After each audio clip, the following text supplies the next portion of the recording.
এই দুনিয়া হলো স্বার্থের দুনিয়া। স্বার্থের দুনিয়ায় আপনি কিছু পাওয়ার চিন্তা করা মানে বোকামি।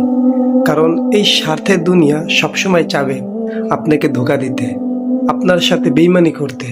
কিন্তু আপনি যদি তার ফাঁদে পা দেন তাহলে আপনি ধ্বংস হয়ে যাবেন।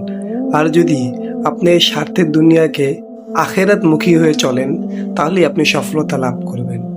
কারণ এখানে কেউ কারো আপন না, এখানে কেউ কারো আত্মীয় না। এখানে শুধু জাস্ট আমাদেরকে আল্লাহ তাআলা পাঠিয়েছেন প্রত্যেকজনের হক আদায় করতে।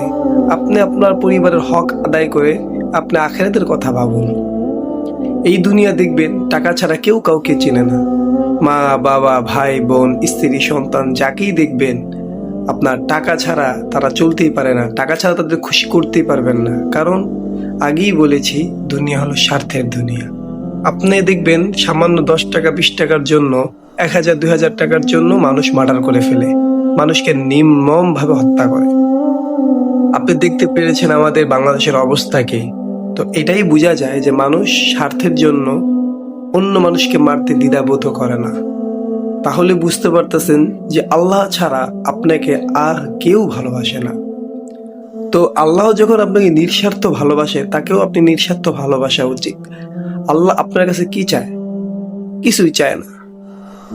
আল্লাহ আপনার কাছে কিছুই চায় না। যদি চাইতো তাহলে দেখুন, আপনি যখন একটা ফ্ল্যাট তৈরি করেন বা একটা টিন সেট তৈরি করেন বা একটা ঘর তৈরি করেন কত টাকা খরচ হয়। আর আল্লাহ তাআলা বলতেছেন আপনি একটা সুবহানাল্লাহ পড়লে 500 বছরের রাস্তা অতিক্রম করার মতো একটা ঘোড়াও ওই গাছের ছায়া অতিক্রম করতে পারবে না, এমন একটি গাছ আপনাকে দেওয়া হবে। তাহলে বুঝতে পারছেন আল্লাহ তাআলার দয়া কতটা অপরিসীম। দুনিয়ায় কোনো মালিক কোনো কাজে ফাঁকি দিলে 1 টাকা দিতে চায় না। আর আপনি দিনের পর দিন নামাজ ছেড়ে দিচ্ছেন, নামাজ পড়তেছেন না, আল্লাহর নাফরমানি করতেছেন। আর আল্লাহ তাআলা বলতেছেন বান্দা তুমি মৃত্যুর আগেও যদি একবার তওবা করো আমি তোমাকে মাফ করে দিব। কতটা দয়ালু আল্লাহ, কতটা দয়ালু মালিক পেয়েছেন আপনি। দুনিয়ার মালিক কি কখনো এটা বলে? দুনিয়ার মালিক যদি একটু কাজে ফাঁকি দেখে তাহলে মারা শুরু করে।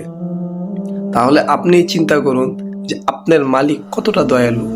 তার শুকরিয়া আদায় করুন, তার পথে চলার চেষ্টা করুন, তাহলেই জীবনে সফলতা আসবে।